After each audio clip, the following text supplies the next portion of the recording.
Okay. So, hey guys నేను మీ cherry రథోఫ్. So, guys నేనైతే direct బయట ఉండే బ్లాగ్ స్టార్ట్ చేస్తున్నాను. ఎందుకంటే డాడీ ఏమన్నాడంటే, "అరే పంచర్ ఉందేమో చూపించుకొని రారా గాలి దిగుతుందంట." సరే అని చెప్పేసి నేనైతే పోయినా. అక్కడ పోంగానే ఒక పాపటైతే అయింది. నాకు అన్న అయితే కనిపియలే. "ఏమైందబ్బా" అని కిందికి పోయి చూస్తే అన్న అయితే స్నానం చేస్తుండు.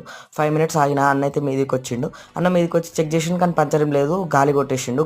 ఇంకా ముంగటివి చూడమని చెప్పిన. ముంగటివి చూసిండు. తర్వాతకి ఏమైందంటే ముంగటివి చూసి మనీ అయితే ఇచ్చేసి నేనైతే ఇంటికైతే ఇచ్చేసిన. ఎందుకంటే నాకు చాలా నిద్ర అయితే వచ్చింది. ఏం చేద్దామని చెప్పేసి పండుకున్న తర్వాత లేచి ఆడుకుందాం వీడియో తీద్దామని చెప్పేసి పండుకొనికైతే వెళ్ళిపోయినా. జల్దీ అయితే లేచిన.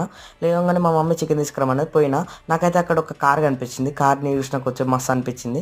ఆ తర్వాత చికెన్ తీసుకొని అయితే వచ్చేసిన. అక్క అయితే ఆల్రెడీ అక్కడ వెజిటబుల్ కట్ చేస్తుంది. మమ్మీ అయితే రైస్ అయితే వండుతుంది. ఆ తర్వాత రైస్ వండేదాకా ఆగదామని చెప్పేసి ఏం చేద్దామని ల్యాప్టాప్ చూసిన. ల్యాప్టాప్ చూడడం అయిపోయినాక మమ్మీ పిలిచింది. చిన్న అయిపోయింది. ఐ హోప్ మీకు ఈ వీడియో నచ్చిందని అనుకుంటున్నాను. నచ్చితే లైక్ చేయండి, షేర్ చేయండి. Bye guys.